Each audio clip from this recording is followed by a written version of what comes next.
Okay. Let's pull up our loyal epic pen. Okay, everything is good there. Oh, epic pen. God, I hate this software. It's so bugged.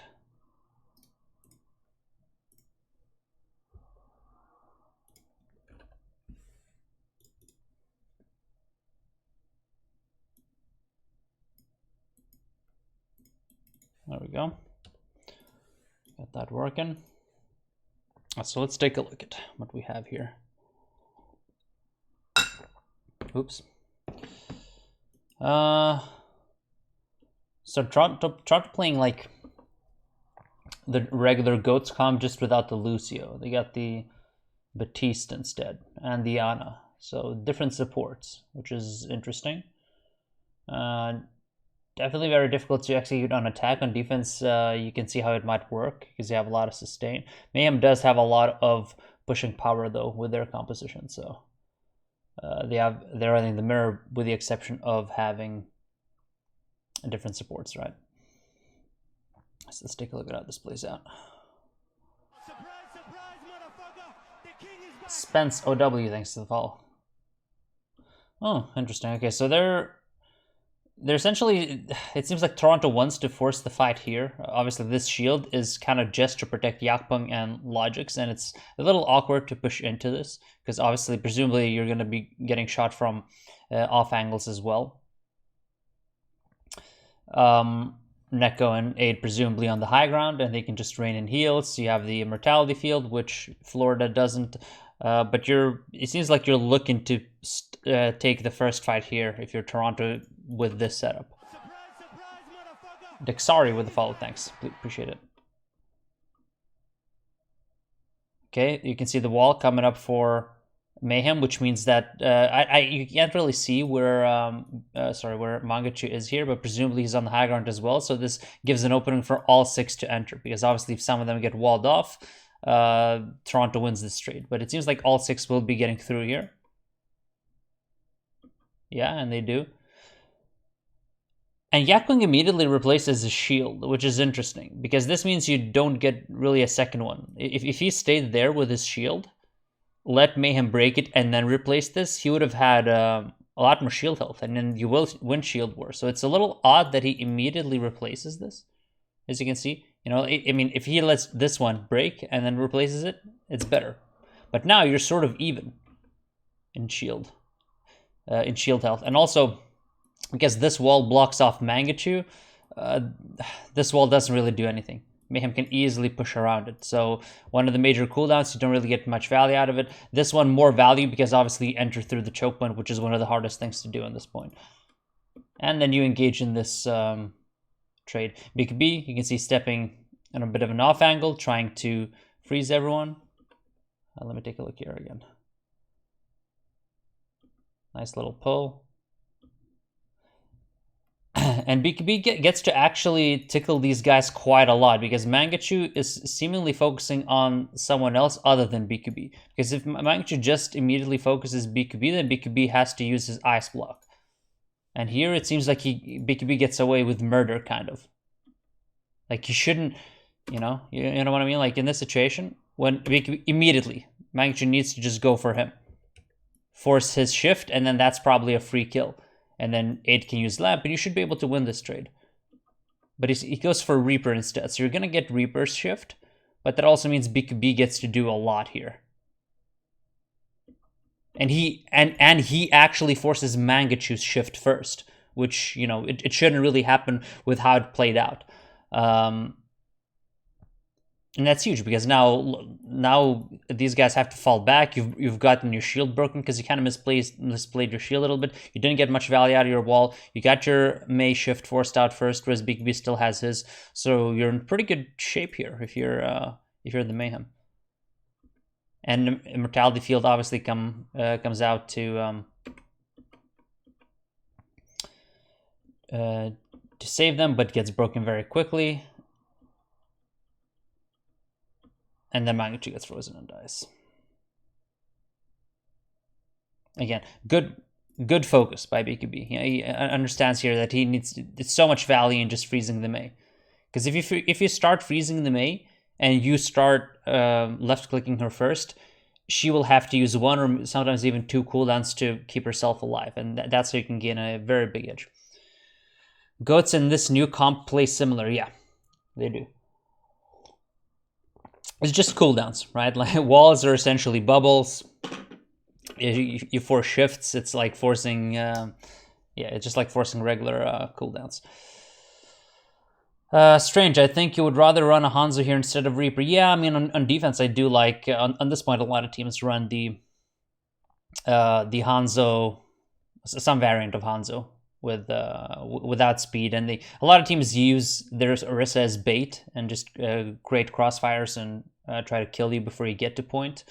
So an odd little hold, but I think honestly it could potentially work what Toronto was doing. I just think they kind of I think Magnitude misplayed a little bit by not forcing BKB's shift first and then the shield being replaced immediately. You lose your extra shield, sort of, if you're Toronto. So playing off angles as Mace pretty much the exact same as it did Azar as well. Yeah, exactly. Like you can see how much more. Just look at ult charge, right?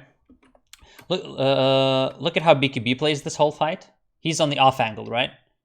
He's offlaning and he's just tickling everyone. Whereas Mangachu ends up sort of with his team. Now, the net result is obviously a kill for BKB, but also look at the ult charge, 21% to 49%. So yeah, it's pretty much like playing the Zarya. You get so much more done. And you have to deal with that, Mei, so BKB just kind of got away with murder there.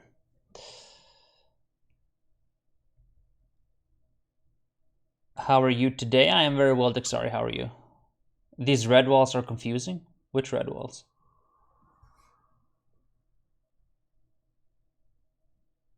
Oh, okay. Toronto's walls are red because of the skins, right? Gotcha. So now because how hard you got rolled in the first push, you're in a lot of trouble here because BKB is gonna come up with, like, you're hitting your ult spike much earlier here, but because of how convincing that fight was, and you don't really have much here if you're Toronto. So really, you just need to take the fight to the point, I think, if you're the Mayhem.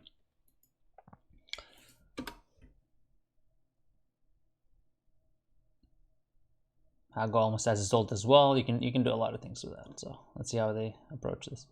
So Toronto's set up on the high ground. Okay, they're gonna try to clear it. Oh, what a sleep. Yeah, I mean, this is fine too. Honestly, obviously unlucky that Sai gets slept, but this would have been fine too in terms of you wall them, you go in with Coalescence, and then Gargoyle goes in to follow up on some damage, and so does Saya. Chris can obviously also help, and you can get these guys off high ground, and then you force the brawl on point.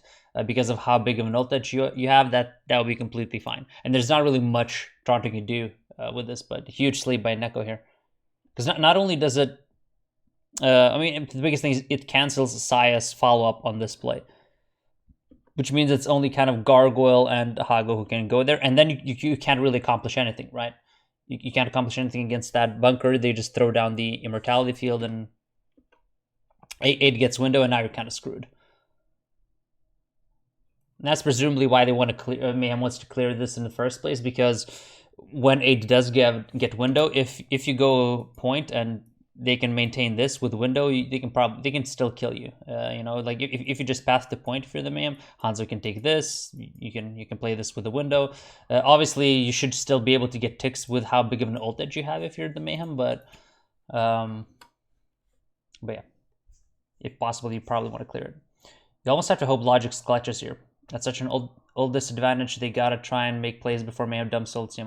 Yeah. I mean that sleep was huge. I think they kind of had to hope that they would hit Immortality Field and do something with it, as Logic has trouble climbing here. But yeah, I mean that's how you bunker up top. If the enemy's path to point, you just take all the other high grounds and you hope you survive. I mean, something like Mayhem did a couple of weeks ago, and they had a really good hold on this point. So when their enemy's path point, what the Mayhem did was they kept their their Mei sort of towards the back of the point. Right, so the goat's comp paths to point. The defensive Mei stands at the corner of the point. She has the wall and her shift to protect herself with. You also have the Baptiste who can give her a mortality field if needed. They had Zen here instead, and obviously Orb the Mei, and she's just relieving pressure. And you're giving up this for free for Hanzo. Like you're giving up these crossfire angles. So that's how the Mayhem held here, but because Toronto didn't have that setup, I think you could have potentially just pathed the point and at least gotten 2 ticks, honestly. Even if Aid would have ulted, I think that would have been probably better. Simply because you can't jump up with everyone up top. And even if Sai didn't get slept, I mean, you still have a lot of tools to kind of deal with that because you're in that tight bunker, you have the immortality field, you can force Sai off pretty easily, I think so. Yeah, they could have potentially broken it, but I don't think it's 100% given that they would have broken that setup either. I just think it's probably better to pass the point.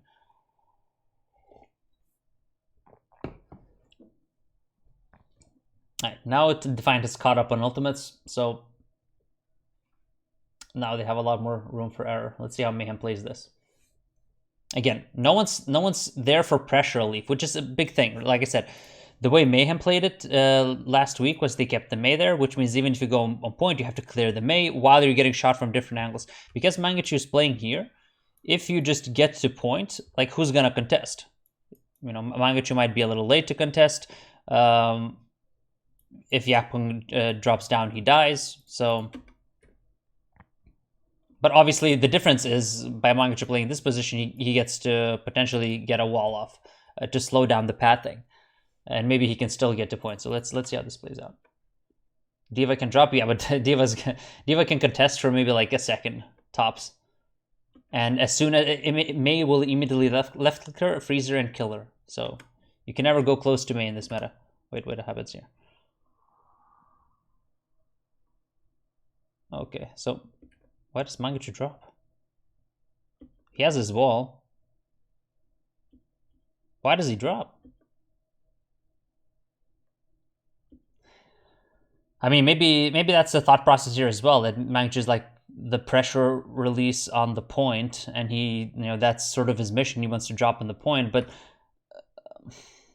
like I was talking about, but it feels like you should still use your wall top to try and slow down the pathing, because now Mangachu is out of the fight. He can't use his blizzard. He can't really do anything here, and Mayhem remains insistent on trying to clear that high ground. Forces out Yakpung's ultimate here. Does BKB throw up an ult there? Damn. That's a bold move. He just tosses it up there.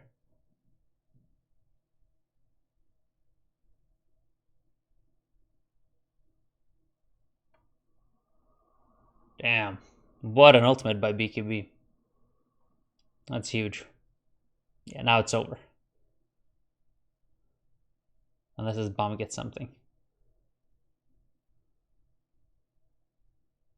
Yeah, and you see, like, the fight is over, and Mangachu still hasn't really used his ultimate, so. Now he uses it, but now, like, you can't really get value anymore. Yeah, so it's interesting how these setups changed a little bit, because initially I was like, well, there have been good defenses who had just put their Mei on point, which is kind of what Mangachu did there. But obviously, Mayhem are a lot more, because a lot of teams on attack, they just kind of path top, they path to point and they pressure, or they path through main and they pressure. But Mayhem, for these 2 pushes, were very insistent on clearing the high ground. So it's a different kind of philosophy, which means that Mangachu probably should have... maybe Mangachu should have honestly just gotten up on the high ground with his teammates and just read the pathing. If the Mayhem goes this way, maybe he can drop. If they go towards them, then you still have a wall and you can potentially peel with your ultimate, right? Impressed that BKB is doing pretty well on Mei. I assume he hasn't played much in pro play. Yeah, he's doing very well. I mean, I think it helps. I think it helps all of these guys, the fact that they can actually communicate in Korean. And I think the new frontline, this frontline is very, very good. I mean, this is definitely a top 10 frontline in L right now. Yeah, Gargoyle is an insane pickup. Like Gargoyle almost never makes, it's rare to see him make mistakes, and his Hog is insane. So yeah, they're doing very well. But yeah, interesting. I mean, that's kind of how it fell apart there. First point, defense. I mean, the second point is just kind of Mayhem. Yeah, Mayhem try to clear high ground a lot more aggressively than most teams would, I think. First point was just like sloppy all around, I think, for Toronto. A lot of mistakes, like we discussed. Let's go next round, see what happens. So was their plan for Florida to just close the gap to get in Blizzard after DM? Yeah, presumably. And again, you can't get a lot of people. Only 3 of your team members can actually get up there. But basically, just make it so that they can't stand there. Because if you force Toronto off of that high ground, that means they have to find on even ground on the point. And then your comp is just objectively better if you're the Mayhem. So, yeah. Saya on DPS has been popping as well. 0 deaths on the Mayhem attack last round. Gargoyle forgot to die. Interesting stat. Yeah, and this is far more common to see this type of composition that the Mayhem are running. Again, you're running the Batiste just like Toronto did, but you have the Zen instead of the Ana, and you're not running the Reaper, you're running the Hanzo. So you're playing a slower poke composition. You're trying to throw in as much poke as possible on the Defiant before they reach point. However, Defiant aren't actually playing again, they're playing some weird hybrid composition here. They do have the sort of the core of the Goats comp, but then they have a Hog with an Ana. And in general, Ana isn't, I mean, when you have an Ana and the enemies have a Zen, you can get a lot of values out of the nades, of course, especially since there's no Matrix. You can, like, Trance is kind of a useless ultimate when you're playing up against an Ana and you don't have Matrix. But still kind of difficult to push into this. Like, defense has such a huge advantage with this, especially since you have, in the neutral, you have the Immortality field, which is like starting with an ultimate up, right? That's how strong the ability is. Let's see how they approach this.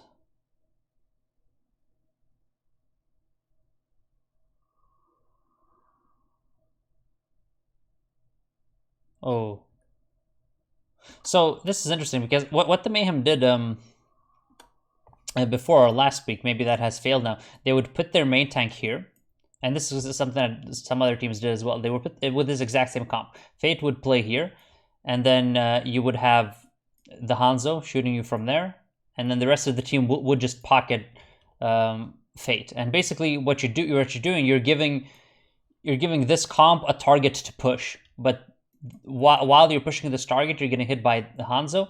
Fate also gets Orb. He gets a Mortality field if needed. He gets a wall to protect him if needed. He gets all the resources. You get all the peeling resources to Orisa, and then you hope you can get kills from using your different angles before they reach point. But now you kind of open up this path.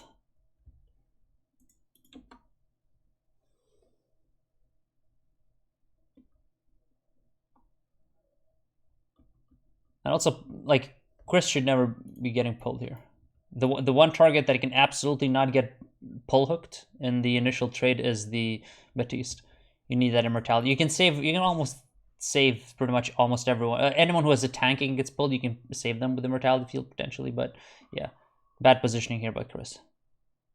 Maybe didn't expect the Hog, because I mean you don't see the Hog. Let's see.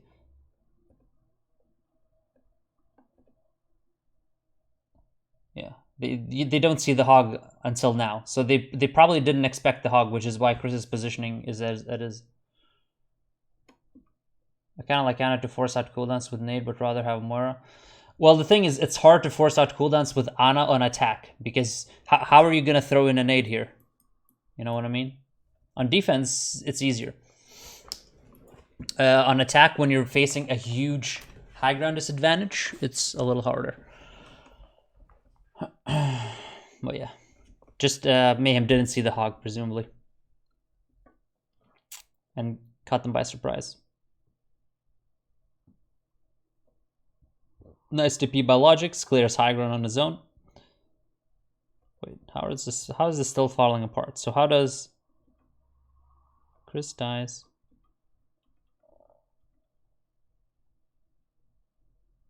We can't really see it, but Yakmon doesn't make it to point, which is big. Because you have a lot less staying power on point. Especially with Neko dying. But nice, very nice wall by Mangachu. Really nice wall.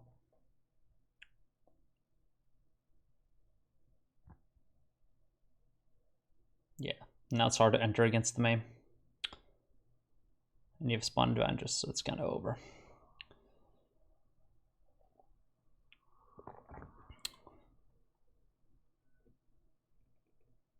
Okay, let's take a look at the setups. So BKB holding this high ground. You can see it does seem like this is sort of their general setup. So BKB is gonna try and soft hold this and then go to point and be the pressure release on point. Gargoyle is on the ground though, which is bad. Like Gargoyle isn't really gonna bring anything to the fight right now. Gargoyle should probably be on Diva, honestly. Because really you're not getting anything done with pull hooks here, right? I feel like you should be on Diva. Yeah, so BKB walls this off and then it goes to point.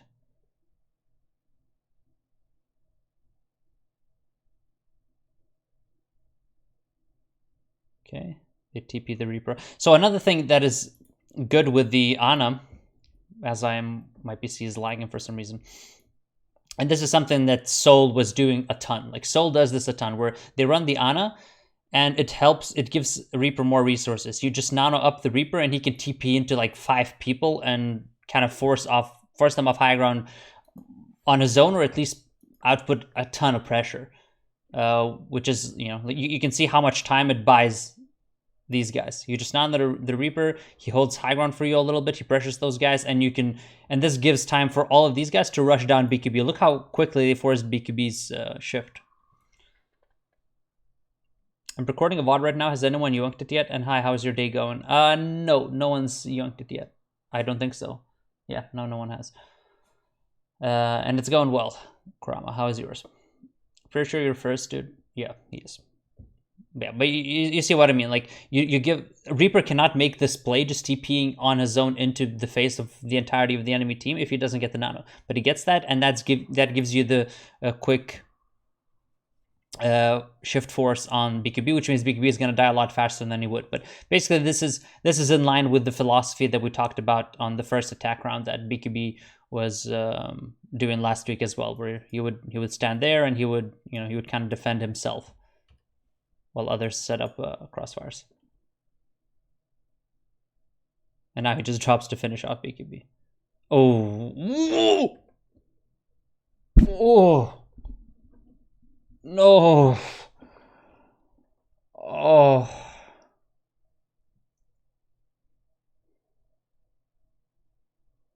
Yeah, we don't talk about that. And BKB also got his ultimate off to relieve that pressure. Oh dear Lord.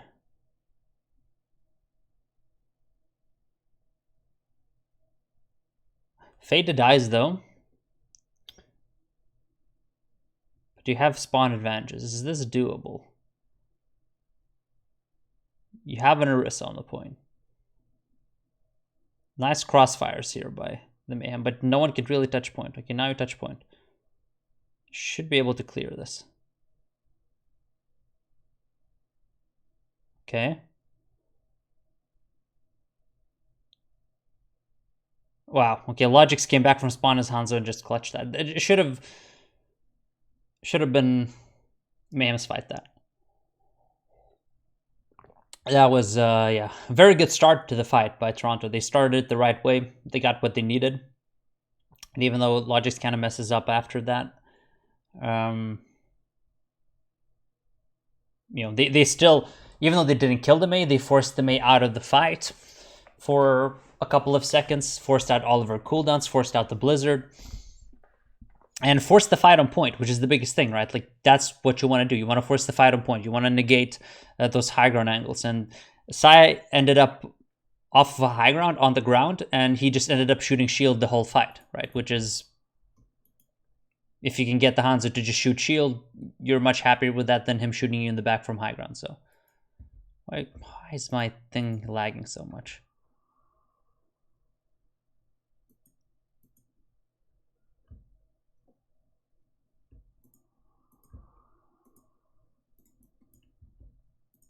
Is this lagging for you guys as well? Like the stream just started to lag for me for some reason.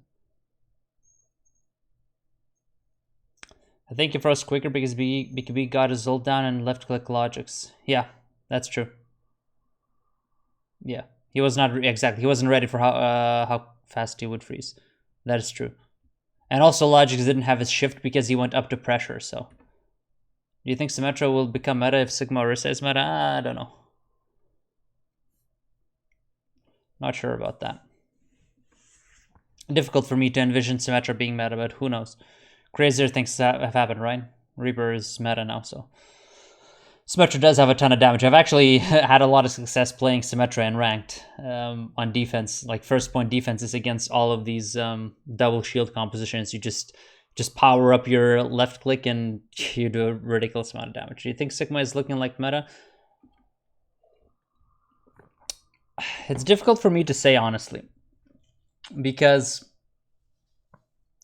on one end, I think double shields is just so obnoxious, and you can slowly keep taking space and win all the shield wars. But on the flip side, I also feel like when you're playing that composition and that's your front line, it does have a lot of weaknesses when you can't play at a slow tempo and just play shield war, right? Like if you can, where's my epic pen?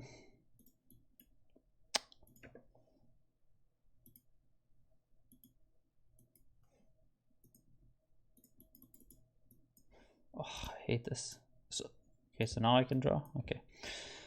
So like if you can just double shield and pressure forward, double shield, pressure forward, double shield, pressure forward. Like if you're allowed to play like this, then it can be a really strong composition. But if you're pushing with your shields and the other team is just playing at a faster tempo, think maybe you play Ryan Zarya and you just rush in front of it and kill them. There's not a lot of high ground. I can see that working. I can also see dive compositions working where you just flank and you run at them, because what does Orisa and Sigma lack? They can't really get up on high ground. You force them off high ground, you force them on the ground, you take flanks around them. Sure, you can shield off flank angles pretty well. But yeah, it still feels like you're going to be pretty susceptible to dives because you don't have the matrix repeal. Like how would you...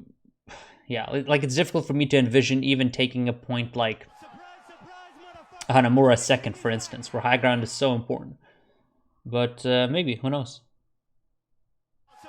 I just think you can develop play styles, like fast tempo play styles, which would make that composition pretty difficult to play. But we'll see, who knows? It is very powerful in rank regardless. Alright, so let's see how the Mayhem do here. Toronto is playing the same way as they did before. Let's see if they execute a little better here. Okay, everyone seems to get through here for the Mayhem. Nice pull by Fate. Pulls everyone. Logix has already used this shift here, I think. Nice off-angling by Mangachu here. Forces Saya's shift. But he dies. It's a little too aggressive. Well, the rest of the team didn't quite follow up.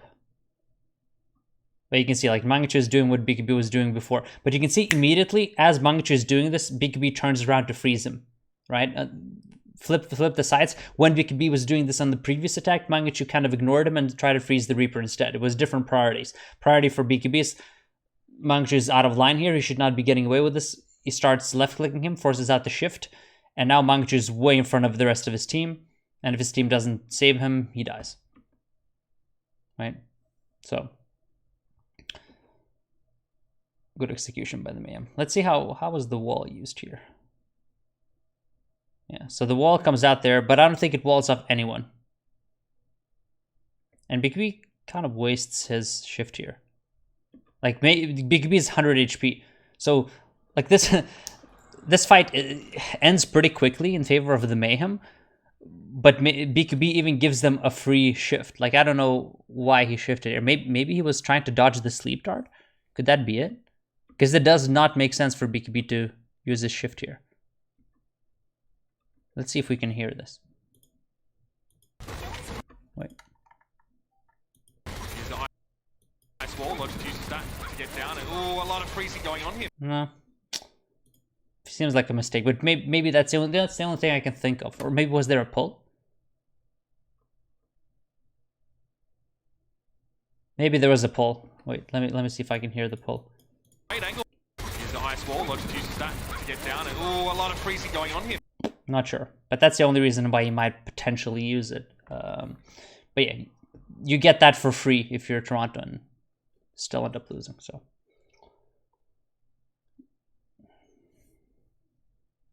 nice swoop, Chris.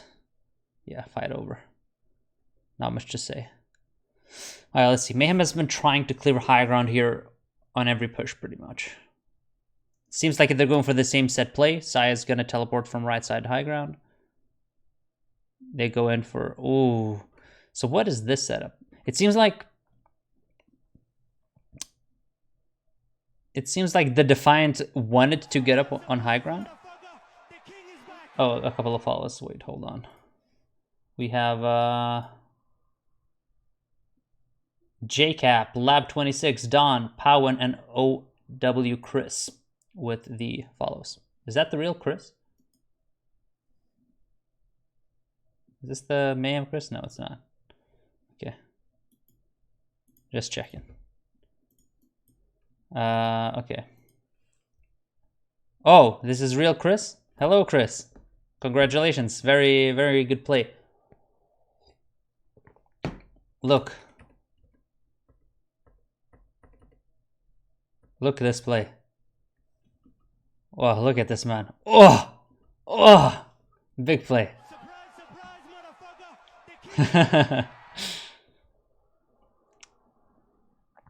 Yeah, so it seems like the Defiant are trying to get up on high ground, but they just didn't have enough time.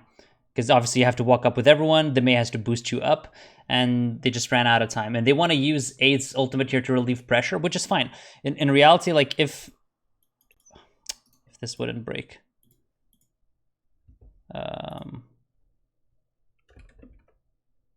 Yeah, it's very, very good read, Chris. Because they're not on the same page here. If they're here, it's a little harder because only like Hago can help with his ultimate, Chris can go, Gargoyle can go, and Saya can TP. But usually it's a lot harder. But when you see that they haven't gone up and Logix is still there, Hago just beams him to death. And they can still potentially relieve pressure if they use window and just shoot. And Hanzo is behind shield as well. You can actually maybe relieve some pressure here. But, you know, they're just not on the same page, it seemed like. And also the wall. Okay, so the wall splits Fate and Chris, but it doesn't matter. You just go point. You get the skill, you go point. And this window, it's used like this. If all of these guys go point, window is useless. So, good punish here. Yeah, and they go point. Oh, Chris! Look, boop. Boom. Over. GG. Nothing you can do. GG. Like I say, this, even if Chris doesn't boop, this is useless now. Because it's used for this. But now, like, it's no chance. It's a GG. Huge boop. And also we can block Bapult with Maywall. Yeah, exactly. So Bapult is kind of useless. Now they block with their own wall, but yeah, you can easily block the Bapult with Maywall as well. So yeah, GG. Wait, not GG? What happens here? Okay, 8 dies. Ah, okay. Okay, they get up and they use Supercharger, which allows Gargoyle to get frozen. You force out the May Shift. Fate is a little far up, and then Mangachu gets his May ult out. And BKB gets his May ult out.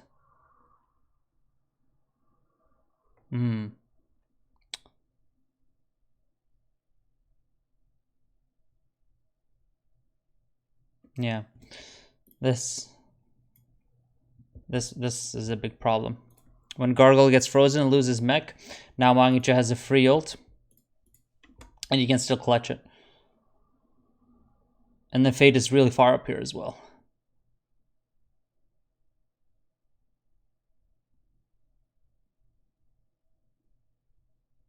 Yeah, now you're dealing with a lot of angles here. But still, like, the start of the fight is so good for the Mayhem that, look.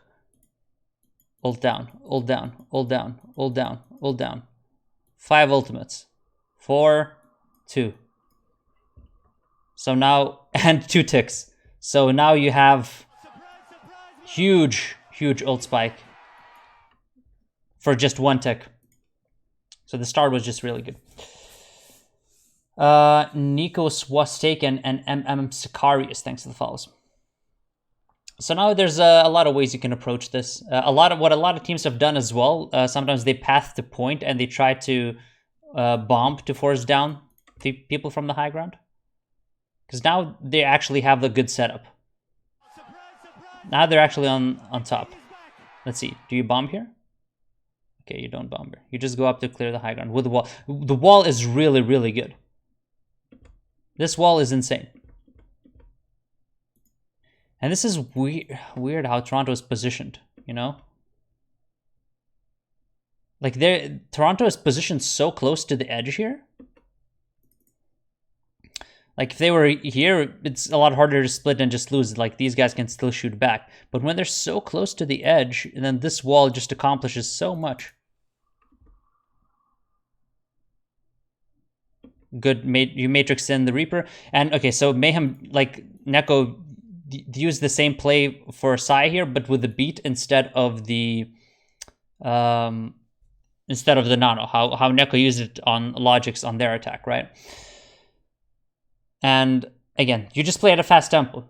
TP in, go in with the beat. These guys can clear second floor. Those guys drop, and then you have 1 tick to just win with. So, and Hanzo even dies. And also, this is very nice as well. Fate, as Gargoyle and Saya are going up, Fate is also pushing up and using his supercharger here. And look at the setup. He gets the guys on high ground, so Saya and Gargoyle get the damage boost, but it also goes to BKB on the other side. So this supercharger placement is really good. You get this crossfire setup and everyone gets the damage boost. So now you obviously clear the high ground and you have all of these angles. It's really good setup. Really good supercharger placement. And now it's just kind of cleanup time.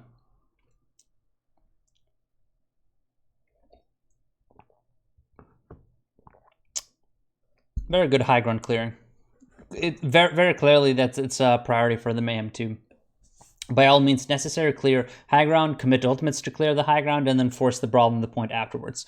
They don't just give it up for free. And you saw like a lot of full holds on that second point. Or not full holds, but holds on the second point by a lot of defenses, where teams just wouldn't clear the high ground, and you take crossfire angles as the defense, and you just win. So, oh, Chris, are you still in chat?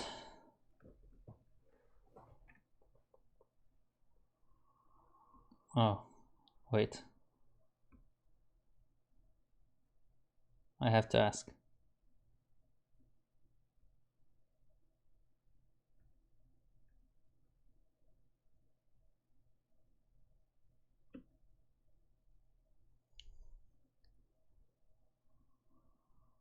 Why? Why, Chris? You don't see Roadhog? My thought was that you don't see Roadhog because they hide Roadhog and he comes out and it's a surprise, right? That was my guess. Because normally teams play with the D.Va there a lot of times. Yeah, forget the hog. Unlucky.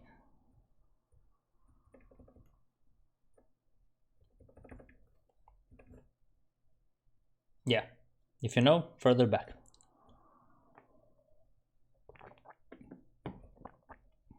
Okay. But 4 points, 30 seconds left. Very good position for the Mayhem. Again, now they have same composition. Let's see Chris' position. Very far back.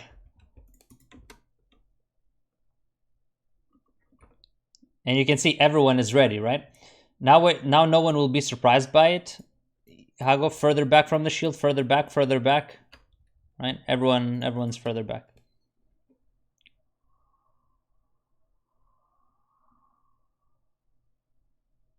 Nice wall. Slows down a little bit.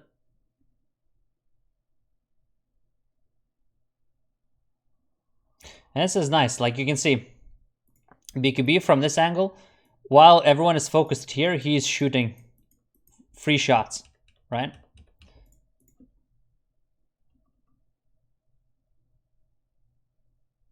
And you can see an ult charge, 18%, 43%, just because he's playing off angle. Just Chris troll, yes.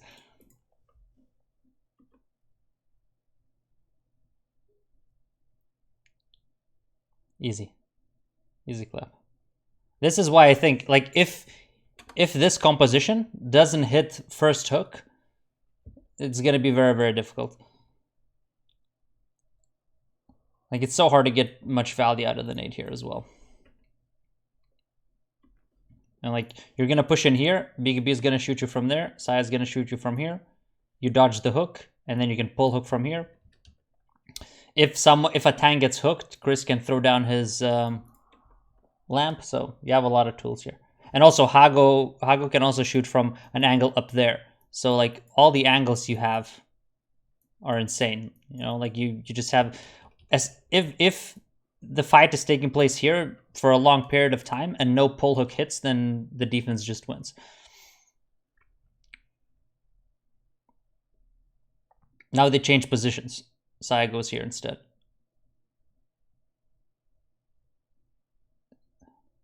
Wait.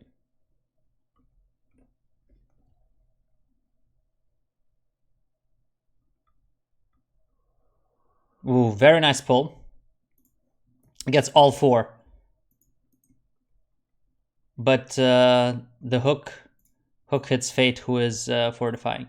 And again, now what do you do if you're Toronto? You miss pull hook. Because you don't have Matrix, crossing to here without Matrix is super, super difficult.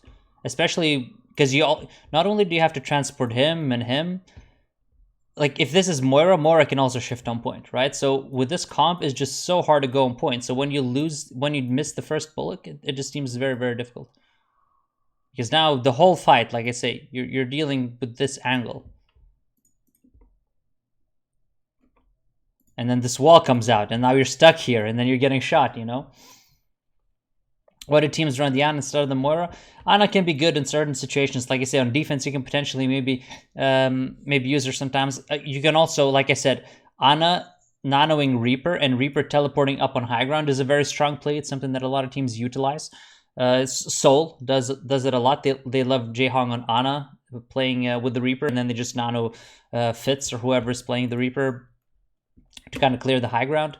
Nano-Reaper is just kind of a strong play. So it can work on certain points, but I'm not sure this is the map. Yeah. And BKB, you can see, because of how effective the first fight was, he's 40% ahead. And I wonder here, also, because I wonder, BKB started in this position first, and now Saya is here. So it feels almost because BKB has ultimate, I think that's why they switch positions, so that BKB, if Toronto pushes, BKB can peel with his Blizzard easier. And now Saya can get his ultimate faster. It's much easier for Saya to get ultimate from this angle. This is the best farming spot for ultimate right here. And that's what happens. You can see, as soon as they get here, if BKB was still playing this position, throwing Mayo is a lot harder from here than just doing this, right?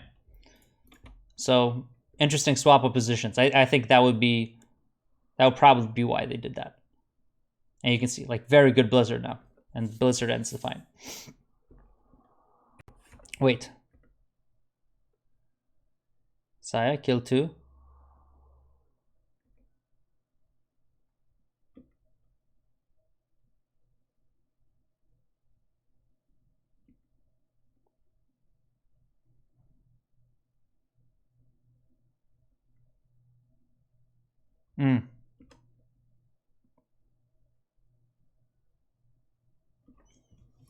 Only reason this is close, Immortality Field. If this is here, I think the fight is easier. Because then Fate doesn't have to go like this. Right? If Immortality Field here, if Immortality, then Fate can stay here, and then Saya can just shoot. And it's game over.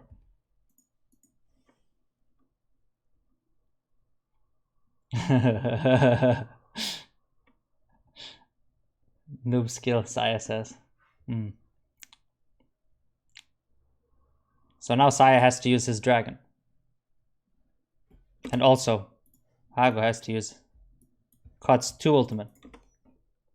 2 ultimates you shouldn't have to use here.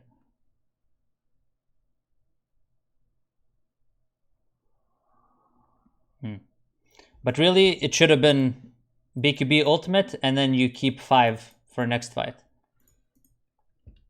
And now Neko goes this. But still, I think it's so hard with this. It's so hard. But you have a couple of kills here. So.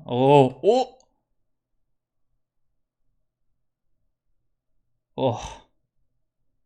So now you have time for all of these guys to come back, because Fate would not be able to get up here. Fate would have to hold here because he's spawner. But because of this, because Saya hits the shot, you get time.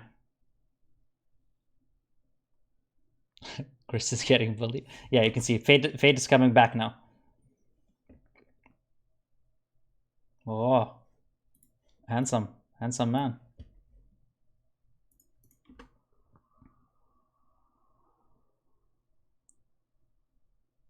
Now Fate is holding there. So this is how last week we saw as well. You give all resources to Fate, orb, everything, and he can slowly kite while they're pushing, and then you can shoot him from different angles, and you can peel for him.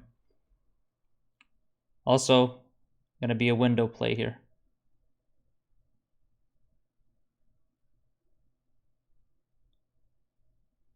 Window and Matrix.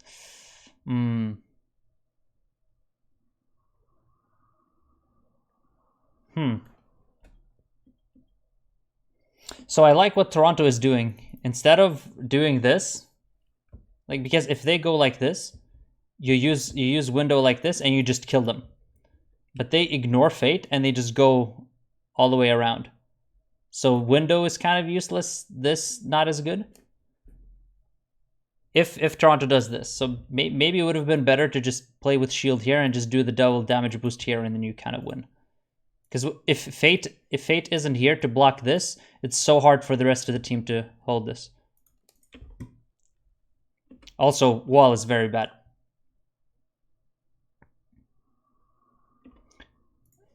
This wall, because I think Mayhem thinks that they will push like this, so this gives you no hiding spot. If Toronto goes like this and you do the matrix here, they have nowhere to go, right? Like if a wall is here, they can only go back pretty much. But now, because they go high ground, you have no wall. And the damage boost isn't that good. So this is great for Toronto. You get 2 ultimates for free.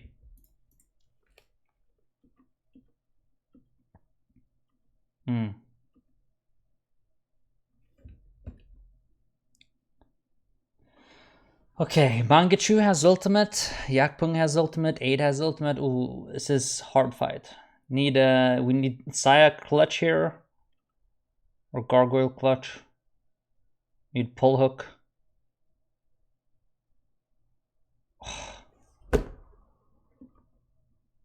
Toronto.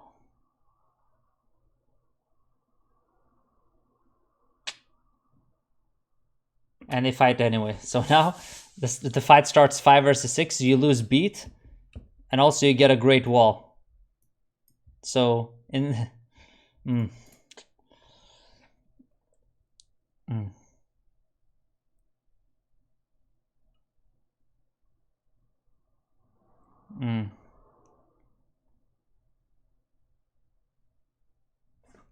Okay, let's see.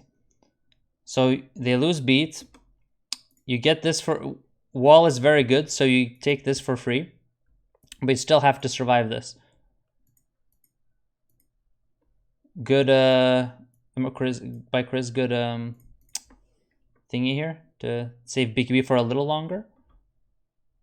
And you get Yakpung. So now you are 5 versus 6. You have to wait this out.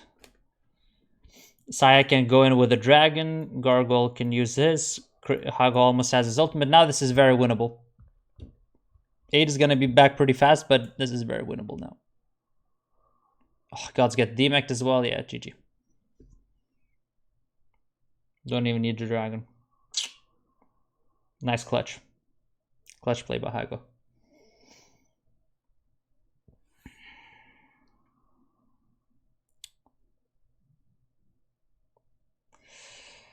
Let's see. And now Toronto doesn't have any ultimates. They have beat. They have Reaper ult, which is kind of useless. Sai has his ult. BKB has his ultimate. Very difficult. Even if the fight gets to point, it's just very difficult to win this. Unless Toronto clutches hard.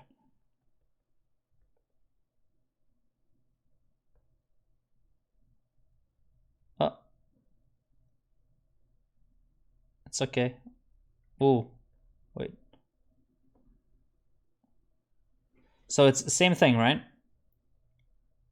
If Toronto...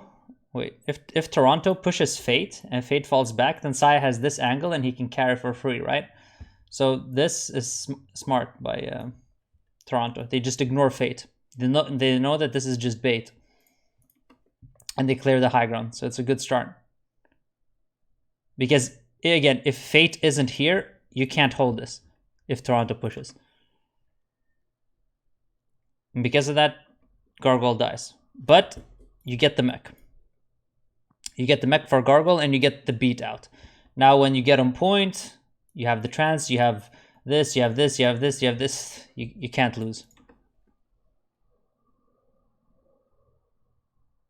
Dragon. Yeah. Gods dies. Oh. Fate 1v1's Neko. And that's the thing, right? Like what we talked about. When you're running the Ana instead of the Moira, like it's so hard. You can see Moira dies. I mean, Ana dies here when the rest of the team is there. It's much harder to transport your Ana there than Moira, because Moira can just fade in, right?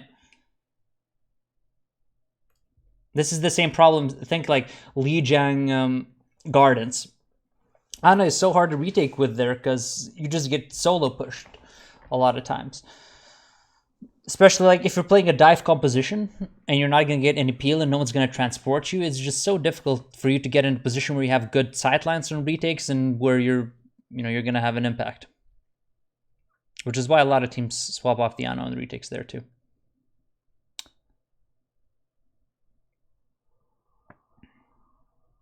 Now 20 seconds left. BKB still has his ult. You just wait for them to come to point and you win with BKB ult here. Wait. Okay, so Yakpung.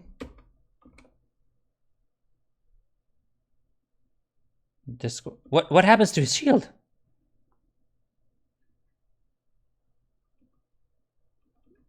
Doesn't he throw his shield here? Look. No, he just fortifies, right? He doesn't throw his shield. Oh, Logic's nice TP in the backline to kill Hago. And oof, and you lose trance. And then this is bad. But it's okay. Logic's dies. Zoning mailed. Oh, but this is chaotic. Sloppy fight.